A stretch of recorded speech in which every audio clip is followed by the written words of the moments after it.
Now, hello everybody. Welcome to the FFS Reimbursement in Sweden webinar, in which we will review the main points and problems of the process, and then we'll have time for a Q&A session. But if I see questions coming in along the way that are pertinent at the time, I'll try to introduce those as we go along.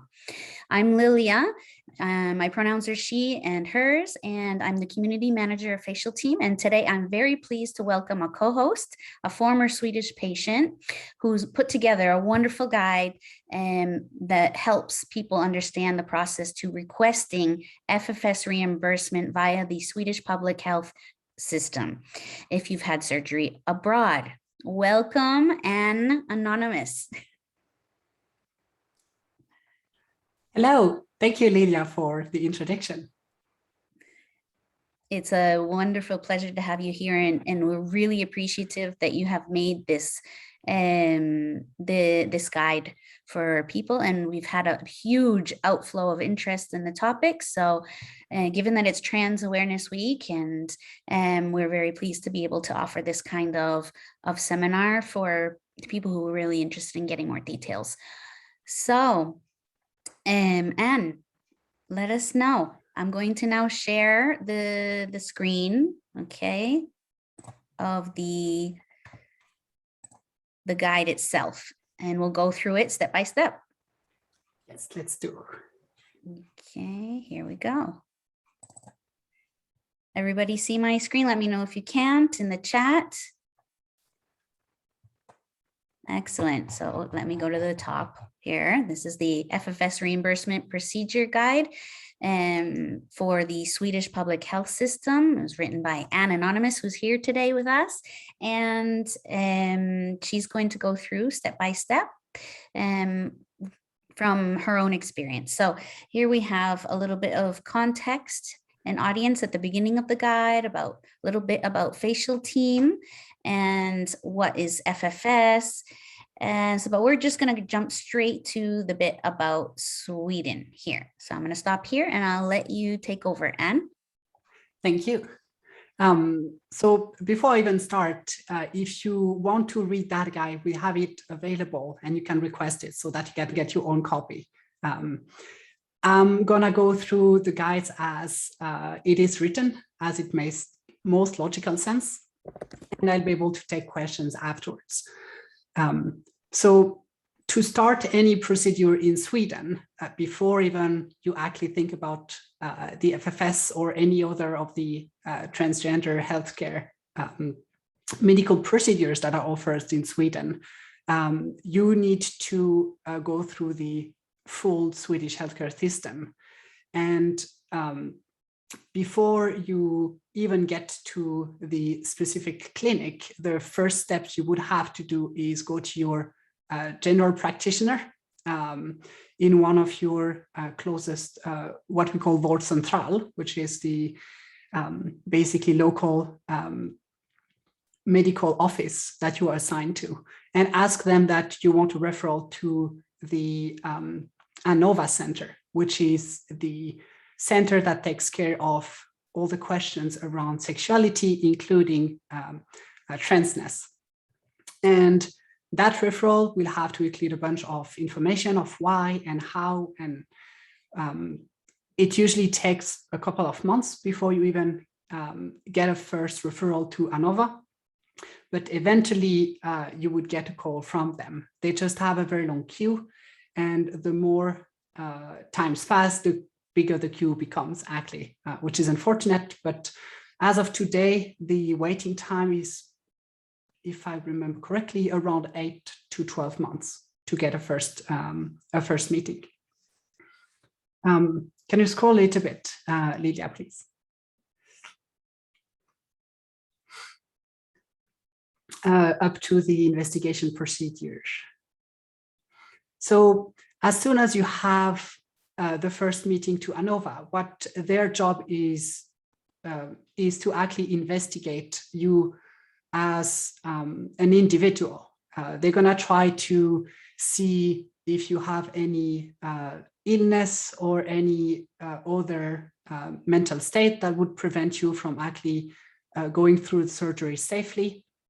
And they're going to do a bunch of basically investigation around your physical and mental health. You will go through at least 4 or 5 different types of professionals, and it takes quite some time, just because every time you need to get a new appointment, it takes 2 to 3 weeks to find a date. Then you need to go to this one. Then they need to be a follow-up with that professional that then pass the stake to the next one. So it can take quite some time, and you have to be patient. There's nothing you can do about this. It is very much going through the Swedish system. And usually after 6 to 12 months, when you have done all of the appointment, they will eventually all together meet and take a decision on your case. They will either tell you, oh, we need more data, so you will get more appointments, or you will have what we called a diagnosis. The Swedish system healthcare is a bit weird in the sense that you cannot receive healthcare unless you have a diagnosis. And it's unfortunate to call transgender people having a disease that require a diagnosis. That's not okay. But within the healthcare systems, that's our way to basically claim that we have the right to be helped. You would get the code F64, and basically from there on, you will be able to access a lot of treatments, including saving gametes, like laser, hair removal. You will have access to surgeries, so like what I call bottom and top surgeries. As far as I know, FFS is still not in that package, and they have made a trial for actually including it, but it's not fully finished yet. So as of today, it is very much for us to claim that thing instead of getting it by default. So after you have gotten your diagnosis and you have lived in your true self or true gender for a period of at least 18 months to 2 years, you can go to the Judicial Council, the Rättsliga Rådet, and ask them to actually officially allow you to do all the surgeries. So you will get access to the hormones, you will get access to the different surgeries, and you will be able to change your legal gender. You can change your name anytime. There's no restriction there. It's just a paper. They will usually ask you your motivation just to make sure it's sound, but it's just a formality. But for changing legally your gender, which although means you have to change your personnummer, they will have to give you a paper for it. And you get that paper at the end of the investigation. I have a question, Anne, that I think might be appropriate to ask now.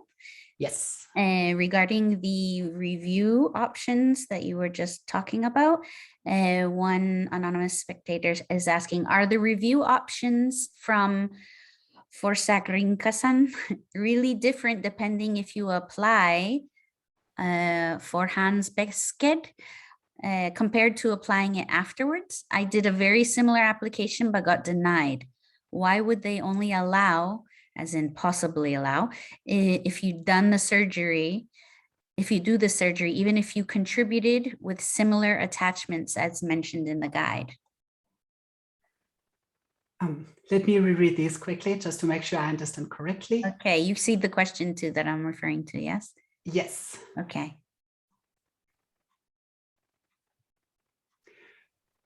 Oh, I will come to it actually. Okay. It's actually my next point. Okay, perfect. So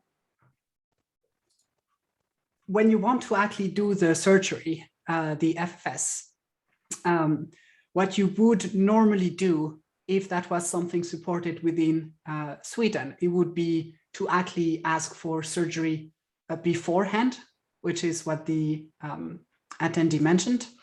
And then if you do the procedure, they accept it and allow you to actually go through the surgery.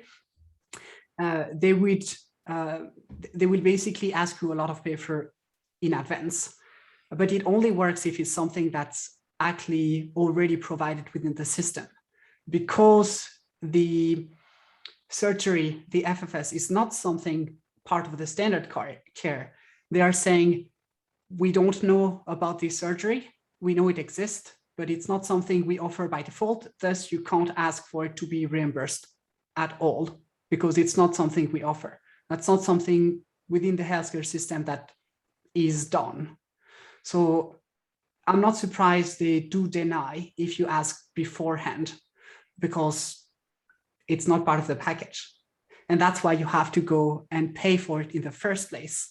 The only way to ask, or at least that I managed to do, to get reimbursed, is to do it afterhand. And not only they will ask you all the papers about the surgery exactly like if you were doing it beforehand, but they will deny you and say exactly why they deny you. And you have to fight these specific claims of denial to actually get it reimbursed. So if we go through the actual paper, the beforehand ones that you can ask for is the 5421 ansökan planerad vård i ett annat EU-land. So this one is the one you should be using, but since Sweden is not very nice with this, you have to do it with the next one, 5422, which is on the next page. Yes, a little bit more, scroll more. Yes, this one, to actually claim it afterwards. So unfortunately, you won't be able to not have to pay the expense out of your pocket. You have to be ready for the cost of the whole surgery and everything around it, like hotels and food and anything extra. If you don't go to the surgery with that in mind, you will be disappointed if they actually deny you, and that will affect your experience. So I really, really strongly emphasize that you have to pay out of your pocket first, and maybe there's a chance that you can get it reimbursed. But now is the trick. I've already done it, so I can show you what they claim for. And if you scroll a little bit more, we can go through the different documents. So first you need the letter from the Bureau of Social Welfare, the one that allows you to legally change your gender. Basically, these ones allow you to go through all the bottom and top surgeries. And this is the primary one that would strengthen your claim as, I've been allowed to do the sex reassignment surgeries or gender confirmation surgeries. Thus, I should also be able to be eligible for the facial feminization surgery. So it already proves that you have gotten support from one of the a bureau or the welfare system. The second one, the free court, is just administrative things, because in Sweden, since you are eligible to free healthcare above a certain limit, which is roughly 1,100 crowns for doctor's appointment and 2,200 crowns for actual medication. They want to make sure you have reached these limits if they reimbursed you, so that it is fair compared to the other citizens. Third one is läkarintyg, which is just a medical certificate. You get this from the Facialteam. The best would be to have one from a Swedish doctor, but since none of them did the surgery, you have to go with the one from Facialteam. No doctor will actually give you a medical certificate, because none of them want to be involved in something that is outside of standard care. They are very scared of doing the wrong thing, because doing the wrong thing might cost them their license. And that's why they're very reluctant to doing anything outside of what they are allowed by law to do. But the one from the facial team would do great. The surgical report, this one will be read by a bunch of surgeons in Sweden to see what has been done, how it has been done, and what are the results. It basically shows what you have done and exactly what you needed. You don't really need to understand what's written in it. It's just for them to actually have it. And the quote and the full invoice is just to make sure you have actually paid out of pocket the surgery and how much it actually costs, because that is what they're going to base themselves for their reimbursement. And now comes the tricky part. If you have done all of this and you actually send the ansökan to Försäkringskassan, they will take a look at all of your papers, and within 2 or 3 weeks, they will actually reply and say, it is great, it is nice that you have had surgeries, but it is not something we support. And thus, we cannot actually reimburse you. And the two documents they're gonna apply or use to actually emphasize their claim is that there is no evidence that FFS helps. And this first one, not only the facial team can help by giving you evidence and publications that it makes a difference, but you also have to give your experience as I have had gender dysphoria, especially with my face, for a long time. And after I was done with the FFS, that dysphoria is gone. It basically shows that the surgery was actually something very good for you. If you can't, you need to articulate it, because it's one of the points that I will actually lean onto. So you have to very clearly state in your own words why this was so good for you, and why, regardless of if they pay for it or not, you would totally do it again. That really shows your determination and that you made the right thing. So that would be the first one. The second one would be the multidisciplinary investigation. This one is very tricky because you have to do it very, very early on. When you start doing your investigation with Anova, as when you go to any doctor in Sweden, they will log all of your conversations within the Swedish journals. Some regions have different journals, but basically you can access all of it through internet. And in this journal, the doctor's notes are available to you. And in these notes, you need to find every time you have told the doctor during your investigation at Anova, I have a problem with my face, I have gender dysphoria, please allow me to get access to FFS. And you have to do that over a couple of months at least, so that it shows that not only it's something that bothers you, but it bothers you over a long period. And since point A, you have proven that it makes a huge difference and your dysphoria disappears after FFS, these 2 points basically come together and tell them this FFS should be reimbursed because it is better for the patient. It is better for your mental health. It is better for your social integration. It is what you needed to basically make you feel and be better. And that is basically the point you have to fight, regardless of how much paper you have. If you manage to convince them through your letter and through this documentation that you have done the right choice, they will make an exception to the case and they will actually reimburse you. So there's hope. It is possible. It is not easy. They will definitely be annoying and they will force you to do paperwork, but you can do it.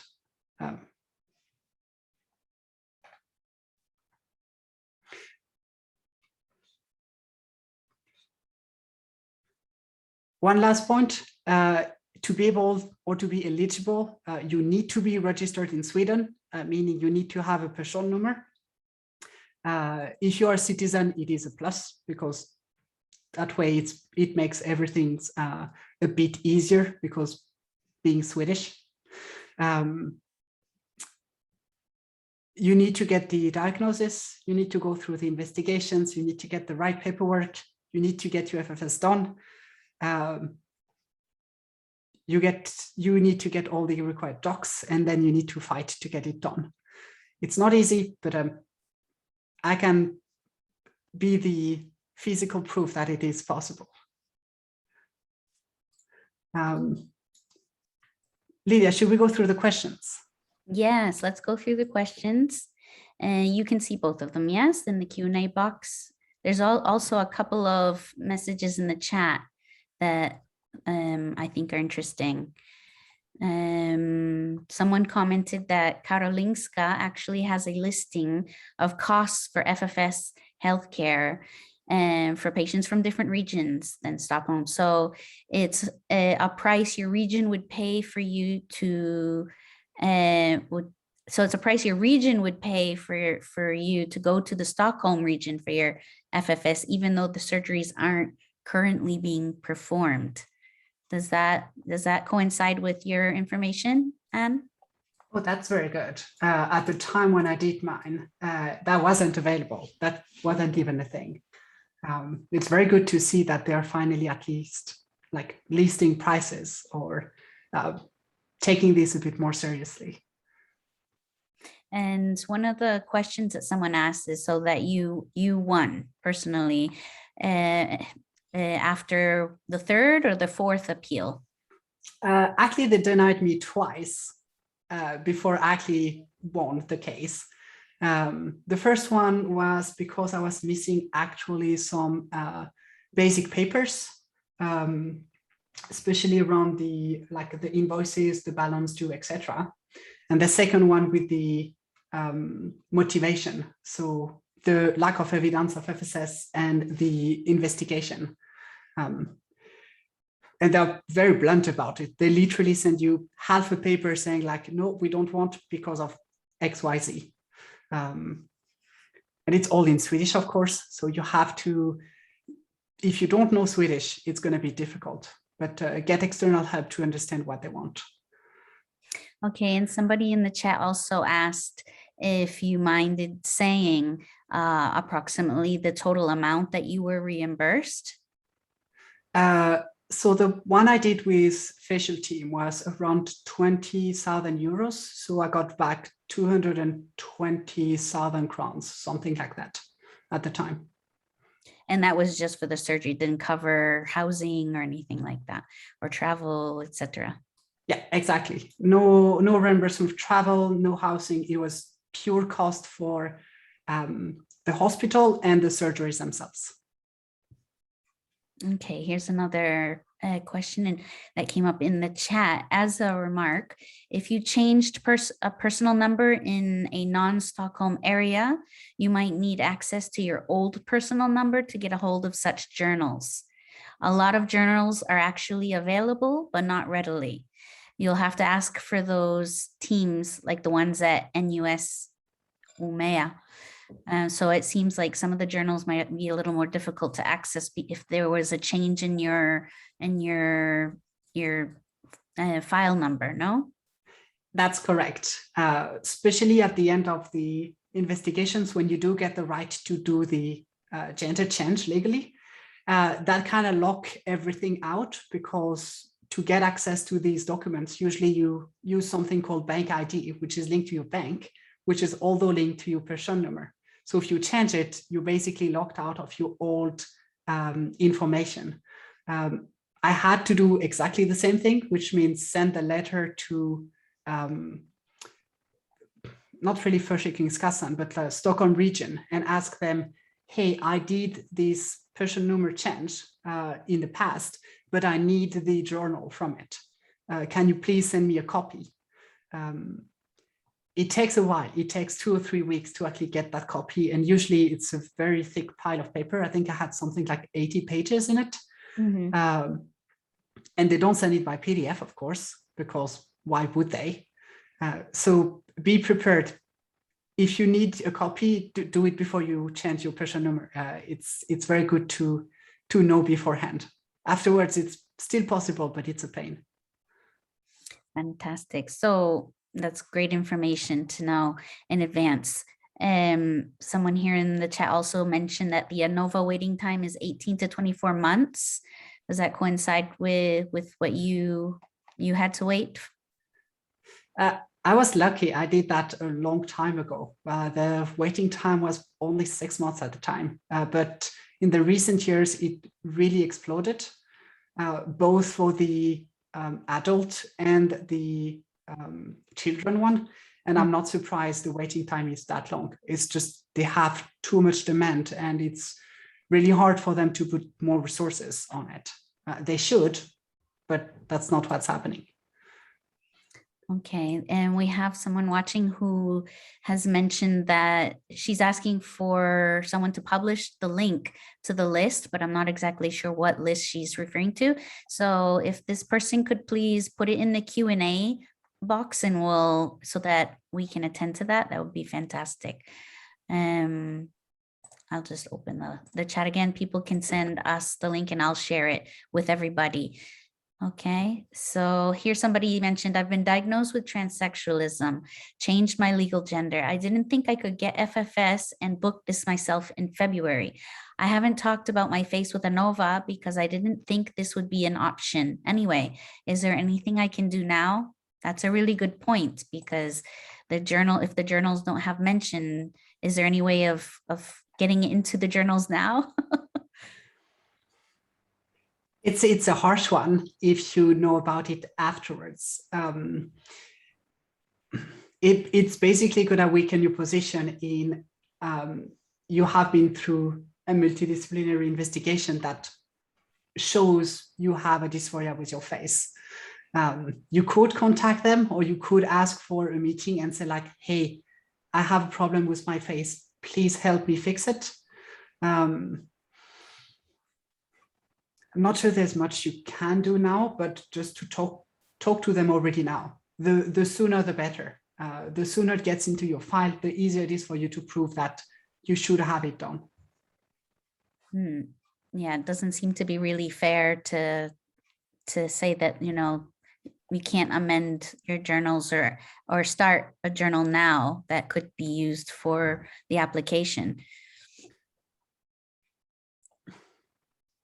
So some of the other questions we have here, Anne, do you know if reimbursement will be easier if FFS is included in Sweden in the future?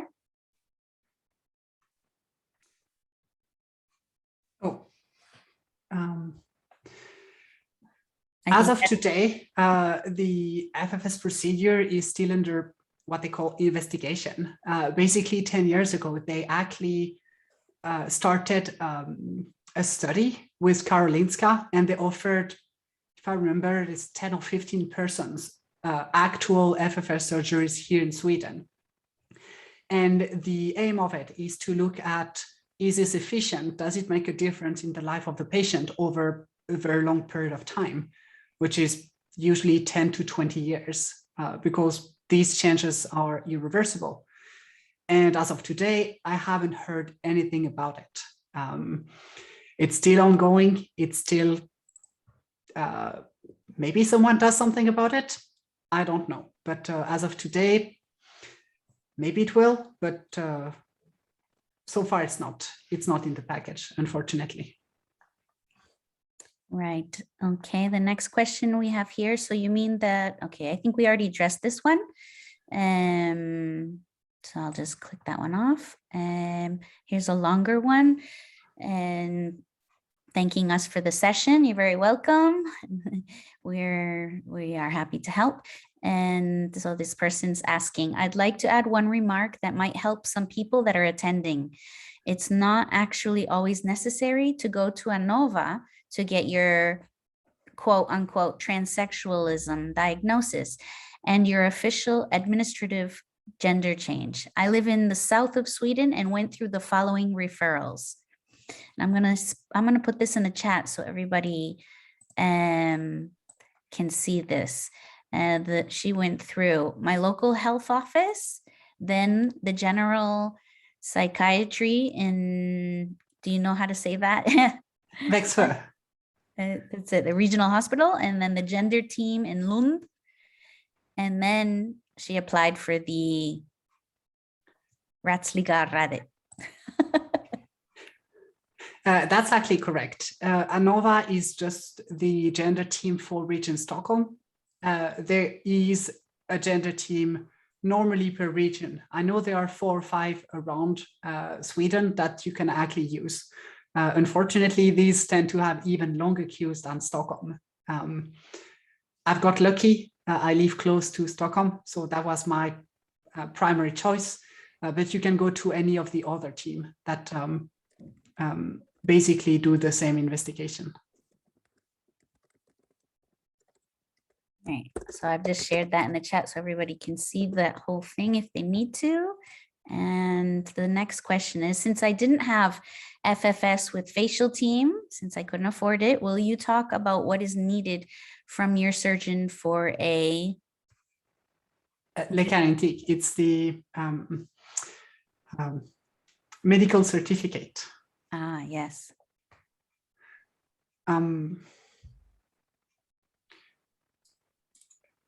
The läkarintyg that you need to get is basically you have been operated and you need to rest for X days, and thus you should not work for that period of time. It's not a fancy paper or it has anything special. It's what you would get at your standard like medical professional. It's the one that basically says you have had a medical procedure, don't work. That's pretty much it. And the official teams give you one, basically. Yeah, so whatever provider you have, even if it isn't Facialteam, should be able to provide this same kind of, it's a letter, basically. Yeah, exactly. Okay, I'm just gonna put that in here so everybody. So the next question, does Sweden protect only its citizens or also foreigners with Swedish personal number and healthcare? Both works. If you don't need to be a citizen, meaning having the Swedish passport to be eligible, you need to be registered in Sweden, meaning you work or live in Sweden or study, which means you have a person number and thus you can receive healthcare. If you live here full time, I don't see why they would deny you. It's not something they would do. So yes, if you're a foreigner from any European country, it's even easier because you don't need to have like a permanent residency card that allows you to stay forever. But as long as you have this card plus a person number, you should be eligible. Excellent. That's very kind of Sweden. So would it be a good idea to get FFS before I get the diagnosis? I'm still in the middle of talking to psychiatrists and doctors, but I'm set on getting FFS in a few months before I get the diagnosis. Very good question. Since you are actually doing the visits with the psychiatrists and doctors, tell them that you want FFS. Tell them that you are going to go and do the FFS. That way they can have it in the record. If you are planning to do it in a few months, with some luck, you can actually get the diagnosis before. I would wait for the diagnosis just because that means you can actually get access to surgeries and thus they should reimburse it. If you do it before, they would be able to say like, hey, you did that even before you had a diagnosis, thus you did that on your own. I would see a door for them to just exploit and deny your claim right away. Great. I've summarized that in the written answer. So if you were able to get reimbursed, wouldn't other people be able to refer to your case from the establishment, the organization, to help them to achieve this as well? That's a very good point. I don't know if this created a precedent in the in Försäkringskassan, you can definitely mention that someone's already gotten it reimbursed. But as far as I know, in the letter I got that told me I got my claim approved, it was clearly written, this is an exception, and we made an exception for you. You can always tell, yes, there's already been an exception, please make one for me as well. That definitely emphasizes your claim. Not sure it would help, but I would definitely mention it. And so if you haven't expressed your will to do FFS during your investigation, you're basically bleep. I think we just answered that question. Yeah, it's going to be hard, but start already now. Tell them you want to do the FFS. It might take, by the time you book a date with the facial team and you actually go there and do the FFS, it's going to be a couple of months anyway. So you can, you do have sometimes to build that case of, I need to get it because I have dysphoria with my face, and I will do it regardless of what you say. Right. Okay, and the next question, do you need a remiss from your doctor to get reimbursed? Was a remiss one of the documents that you mentioned? You get a remiss. A remiss is a referral. You don't need one because a referral is just you as a patient being referred usually from a general provider to a specialist. So for the reimbursement for the FFS, you don't need one, as far as I know. You just need the läkarintyg, the medical certificate that you have done the surgery. Remiss is the one that gets you to the gender clinic. And as far as I know, it's already in your file, but I don't think it matters. Right, so the remiss is more for getting access to hormones and this kind of thing. I'm sorry, I'm just typing. I summarized your responses in writing. The remiss is for access to the gender clinic. Okay, so I've been in the queue for Anova for almost 2 years now. If I get the procedure done before I get a diagnosis, would that remove all chances? You answered that one before, just a moment ago. Yes, we can go to next. Okay. Could you use the same form or the same process to get reimbursed for a trachea shave, which is covered by the Swedish healthcare? I would think so. They would definitely ask you, why didn't you do this in Sweden instead of doing it somewhere else? One of the power of the form of getting like healthcare and getting reimbursed afterwards is they have technically to reimburse you if that care that you got is not available in Sweden and you had to go to another country. If it's already covered by Swedish healthcare, they will have a foot to say no. However, I can say that I have done the tracheal shave with Facialteam again, and this was reimbursed as part of the entire procedure. So you could do it. Yep. Okay, this one was already answered.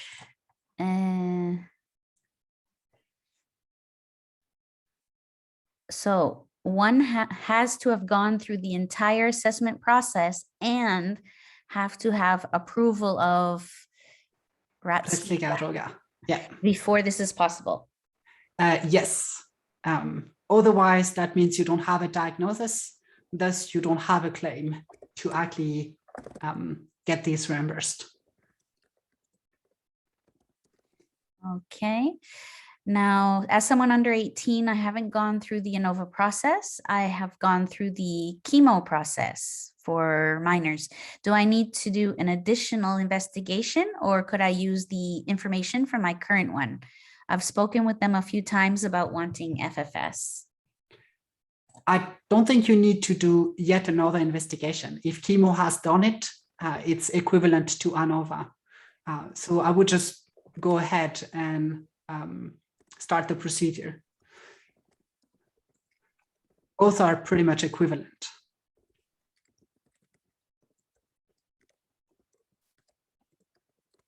Okay. Did you have documentation from your investigation with Anova that mentioned facial dysphoria, or did you have to fight your case with this afterwards? I looked at my personal case and I had a couple of mentions, maybe 12 or 15, if I remember correctly. And then I pointed out all the dates and all the moments that the doctors actually wrote. She asked about FFS, but it's not something we offer. So yes, I had documentation and I used that to fight my case. Right, that's important. I'm just gonna copy and paste the text that you have in the guide here. And so was Anova able to help you with your old journals, or did you have to do this yourself? They can't really help because it's not their responsibility. They're going to refer you to the entity that takes care of this for your region. For me, it was Stockholm. So you have to go and ask Stockholm's, I don't remember exactly the name, but the office that takes care of patient journals, and send them a request. Hey, I need a copy of all of my data from that patient number. Okay.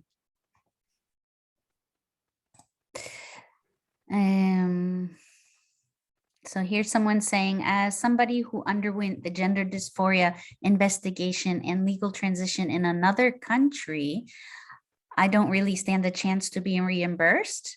None of my paperwork was made available to the gender clinic here in Sweden. They just took me in, and I never made a point of asking for FFS during the investigation because it's not available in the country that I came from.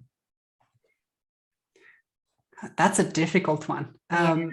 I do not know what the what are you asking from the clinic? If you're trying to get a diagnosis that then gives you access to all the medical procedures in Sweden, then you are doing the investigation. So that should be fine. If you have done everything before and you basically came after your full transition, I have no idea. That would be difficult to fight, I would think. Did you win? I think you answered this one already. So it's clear that it's possible because you did gain reimbursement. How important as a part you see that Sweden has had trials or previous experience performing FFS surgeries?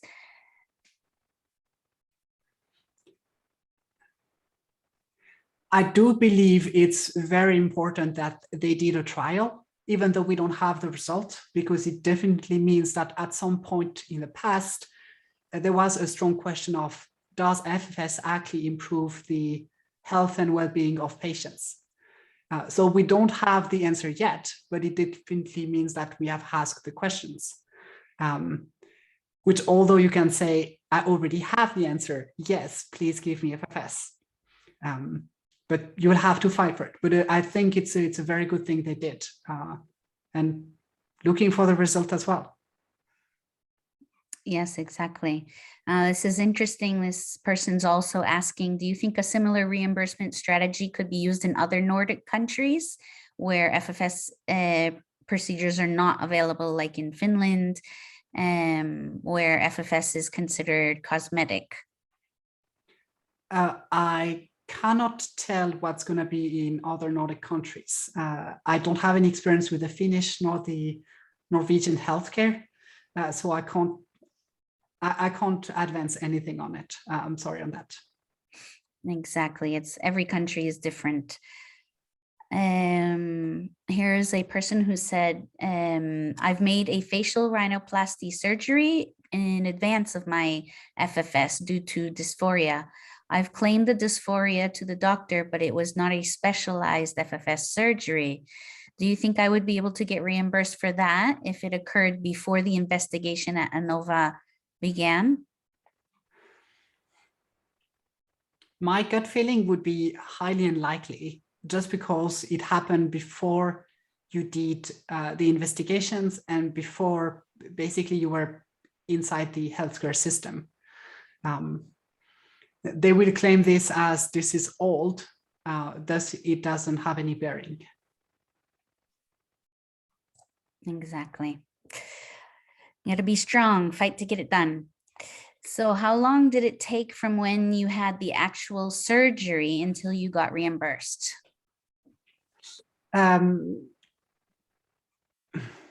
So from the surgery date to the actual date where I got the answer, it took roughly 5 months. I did the surgery, the recovery afterwards for a month or two, and then I actually started to investigate, could I get this reimbursed? And from the first contact, every time you actually send them something, it's going to take you 2 or 3 weeks to get an answer. And every time in between, you need to get the right paperwork too, which can take a few hours if you have everything on hands, or a few days, for example, if you need to get a copy of your old journal. So all in all, it takes quite a while. And the final decision, they took almost a month to do that. Yes, and they're asking also a slightly unrelated question, because reimbursement obviously implies that patients have to pay for the surgery out of pocket. So how would you recommend that people get the funds together to pay for this surgery? There's no real magic. You could get a loan. Personally, I just save up for 2 years to get it done. It is harsh because it's a crazy amount of money. So there's no magic. If you can get help from relative, it's great. But basically you have to work for that money. Exactly. So does it matter for the reimbursement whether you paid for the FFS directly out of pocket or if you took out a loan to pay for it? I don't think so. You just need to show that you have paid it yourself. How you got that money, they don't really care. It's your own choice. Okay. And how do you ask multiple times about FFS after them already saying it's not something they offer? Is that just playing dumb to get them to write more down? In a way, kind of. The way I would actually do it is ask them like, hey, how is this investigations going with their FFS? I know it's something that you have considered. I know you don't offer it right now. Is it something that has changed? And both of them every month or every 2 months, it's not going to make a difference for them, but they will have to write it in your journal. Exactly. So another question here, the diagnosis itself is enough to get referrals for hormone treatment, hair removal, speech therapy, and top surgery. The only surgery you cannot do is bottom surgery. For that one, you need the letter from... Let's see, I wrote it. That's yeah, that's correct. All the treatment mentioned above, the hormone treatments, hair removal, speech therapy, and top surgery, even top surgery, that I didn't know. You need the diagnosis. As long as the diagnosis is in your file, you can do all of this thing. To do the SRS surgery, you need the actual letter because it's a bit more involved. So they're a little bit more scared about it. If your regional center is in southern Sweden and your investigations were in the Anova of Stockholm, would it be appropriate to reach out to the Southern Center for the 1177 form, or better to reach out to Stockholm?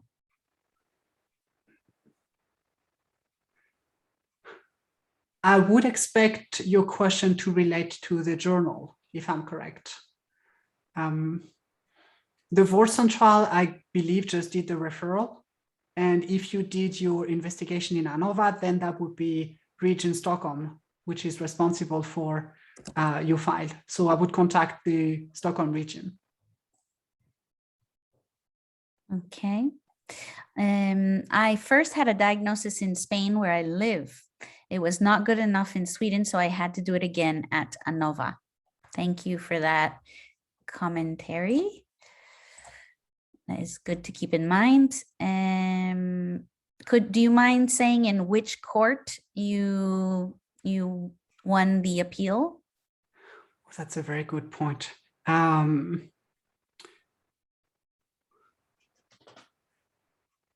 I'll have to take the paperwork out. I don't remember exactly which one it is. It wasn't prejudicial, that's for sure. It was the one linked to Försäkringskassan. So it was,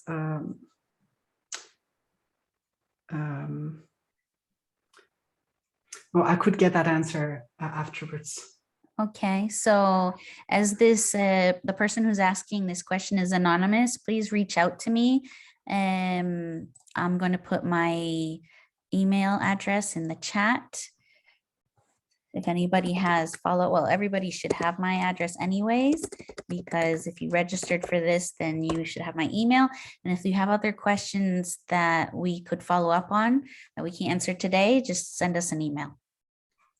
Thank you for that question. Regarding to Southern versus Northern Sweden and accessing, okay, so that was, this person was answering your question. It was in reference to the journals. Okay, then we did right. Yeah. I started to investigate this a couple of years ago, but did not advance in any knowledge. Is this reimbursements granted to us all in Sweden who made the gender transition? Not quite.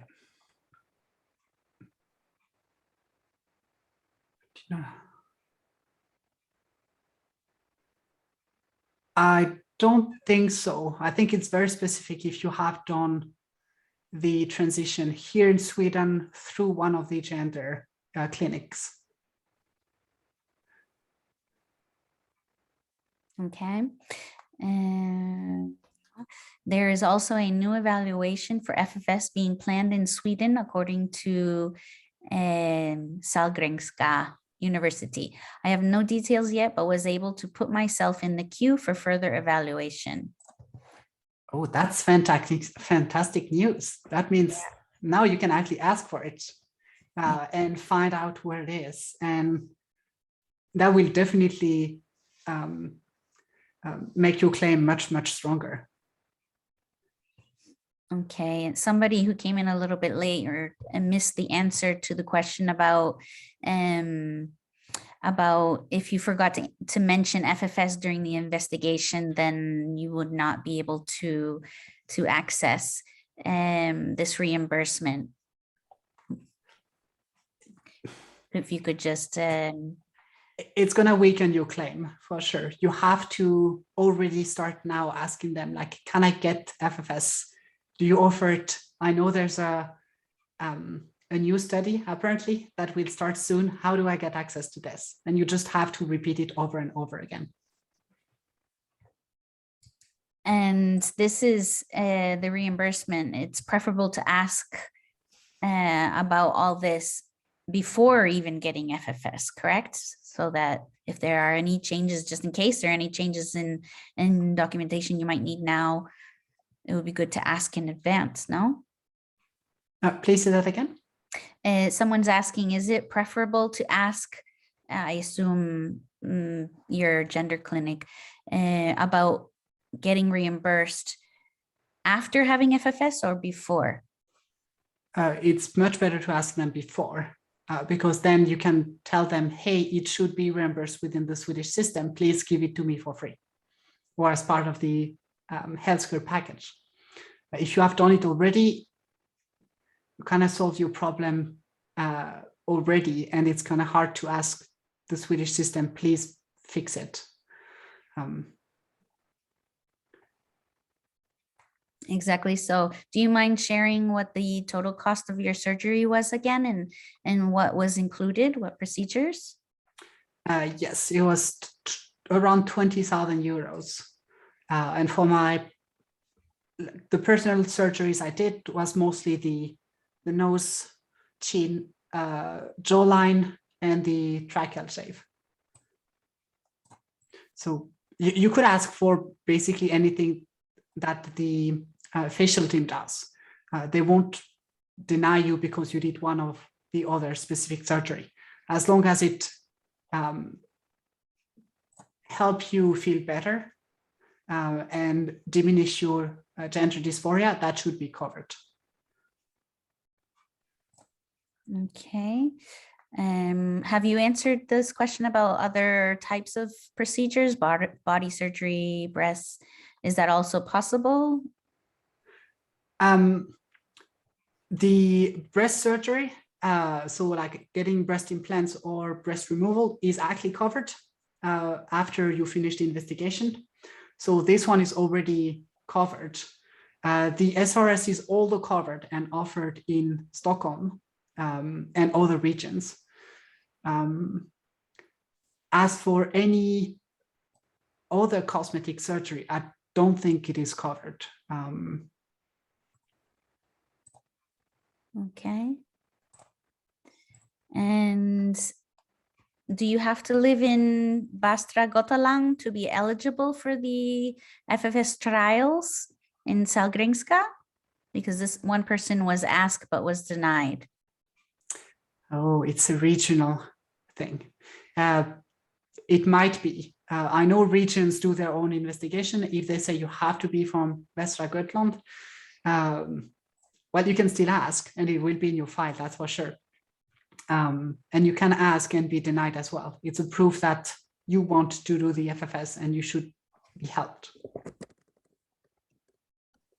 Okay. And last question, is breast surgery covered only when done by state hospitals or also when done by private clinics? As far as I know, only through state hospitals. You don't see any money, you don't put any money out either. You get an appointment with a surgeon. They will do, they will have a conversation with you to ask you what you want, how it should look. And then you get a date for surgery and they just do the surgery. So it's all taken care of. And that's one of the beauty of the Swedish system. If it's done within the system, everything's taken care of, which is pretty good. Fantastic. So, last question, this time really last question. Did they initially deny reimbursement for your tracheal shave also? No, I did a first one within the Swedish system, which to my liking wasn't good enough. So I did one again with the FFS team and it was part of all the surgeries I did. So they didn't say a thing about it. They just reimbursed it.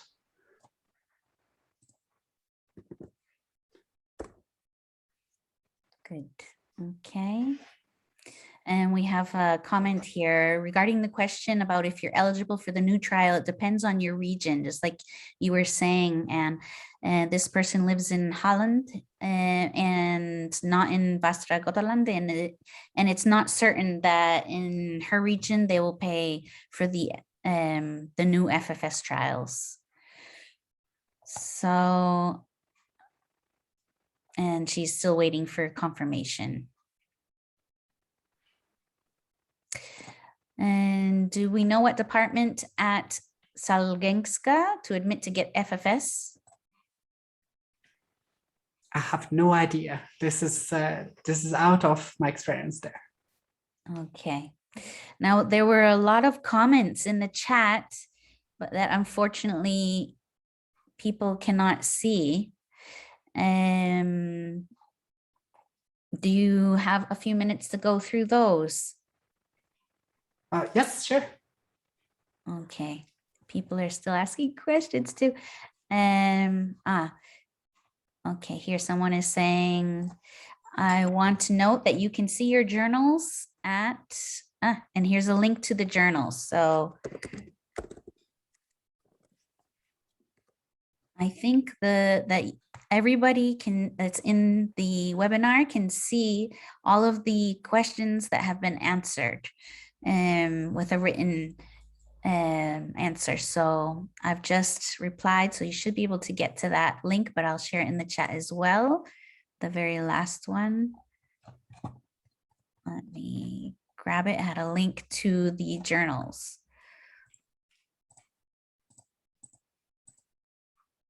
Let's see if I can copy it here. Yes, and I'm putting in the chat journals link. And there we go. Everybody should have it in the chat now. So let's see here. The last question I asked, somebody's asking the last question. Do we know what department to ask for? You said you didn't know, right, Anne? Yes. Okay. And somebody answered. Plastikrugen Sargrenska. How is my Swedish? Getting there. It's good. You can say it better than I can. How do you pronounce this? Wait, let me read it. Where is this? It's the very last question in the Q&A. Oh, okay. I think it must be the department you should ask. Oh, Plastikkirurgen Sahlgrenska. I think you can just Google it and get the link of it. Okay, I think somebody misunderstood you here. They're asking, so they granted reimbursement for the tracheal shave while denying the rest. No, they paid for everything. Right. Did that cover narcos? Yes, it's part of the hospital costs, like making you sleep, like getting you in like a waking room afterwards for a couple of days, etc. All of this is part of the hospital cost that they cover as well. Excellent. Okay, now we won't be taking any more questions in the question and answer section. Thank you, everybody. This has been so good. So we're just going to review in the chat here to see if there's some important things to comment. You have the chat open, Anne? Yes, there's quite a lot. Usually people actually write extras, extra comments on it. Yes, but unfortunately,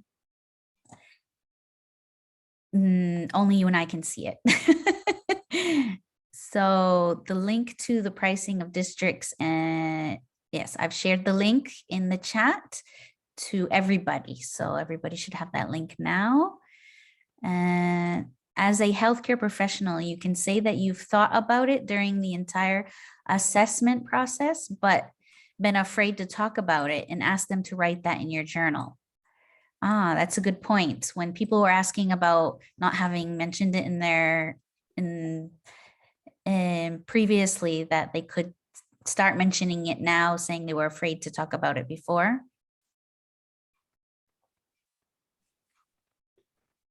Do you think that might be a good strategy, Anne? Which comment is it? I'm a little bit lost in the 4:32. 4:32. 32 minutes from, yeah, at 4:30. Oh, that's a good point. Yes, absolutely. Yeah. And the next one, it's not actually always necessary to go to Anova to get your diagnosis. I think I did actually. Yeah, this one we did answer. We did answer that one. I missed that one right before it. And someone here is commenting, when FFS is available in Sweden, the answer is no, meaning will it be easier, right? Someone asked if it would be easier when FFS is available in Sweden to get reimbursement, and this person thinks that it will not be easier. Unfortunately.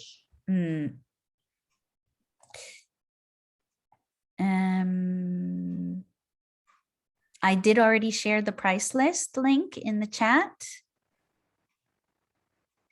Another person asked you earlier if mentioning your case could be any benefit.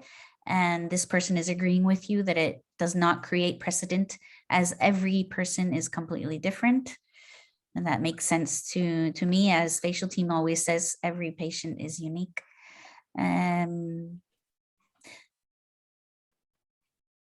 This next one here, the 445, Anne, what do you think of this comment?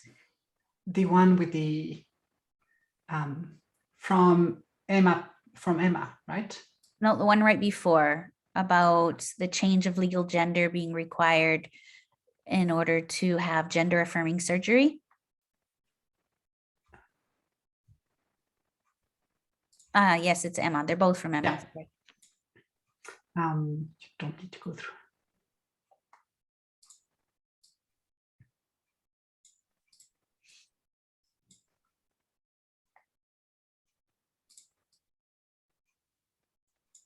Oh, I didn't know. At the time, I did both at the same time.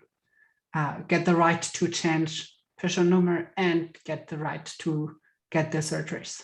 I applied for both. Technically, I think you don't need to get both together at the same times, but it's the same paper. So it's basically checking 2 boxes instead of 1.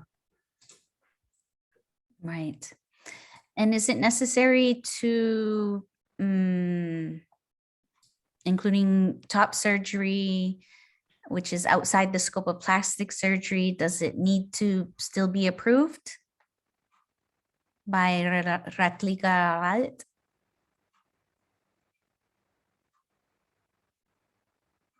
This is the question at 455, a remark.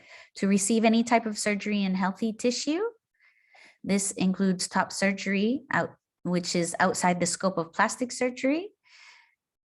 Such surgery needs to be approved. A surgeon is not allowed to operate on healthy tissue without a diagnosis. That makes sense to you, Anne?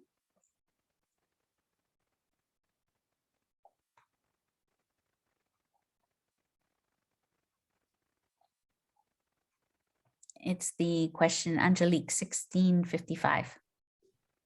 Oh, sorry. Yes, I would. It sounds correct. I don't have the exact detail, but it sounds very sane. That's definitely something the Swedish system would do. And that's why you need that paper. The paper is basically the key to all the surgeries. Right. And the next comment here, you actually need 2 permissions from Social Stylresin. Is that right? Social Stylresin is. Yeah, that's correct. You have 2 boxes that you check. One for the legal change and one for the surgery. Okay. And the next comment by Angelique, another remark. Do you mind reading that? Rättsliga rådet will only approve requests when the investigation has taken place in Sweden due to nature and such. Yes, I would think so. It's something that they ask as well when I did my FFS. They want to be able to take their own decision regardless of what the other says. That's what usually countries do. Excellent. Right. Well, so thank you so much, Anne. I think that we've answered so many questions. We've shared links in the chat. Please make sure that you've copied those links, because I'm not entirely positive they'll be available in the recorded version. And yeah, remember, here we're Trans Awareness Week. You're not alone. We remain by your side. This webinar is a way that Facialteam would like to show its support of the community. We hope that everybody feels like they have a safe space, especially on November 20th, which is the Trans Day of Remembrance and Resilience. There's a new movement called the Transgender Day of Resilience. And Also, please contact us if you're interested in receiving Facialteam's monthly news. We have a newsletter, or joining a exclusive patient group where there are lots of people who are researching FFS. And also for other events like this on our YouTube channel, we have almost 50 different live stream interviews and talks. So please visit our YouTube channel. Thank you so much, everybody, for attending today. And I hope that this has been useful for you. Have a great day, and we will see you soon. Bye-bye.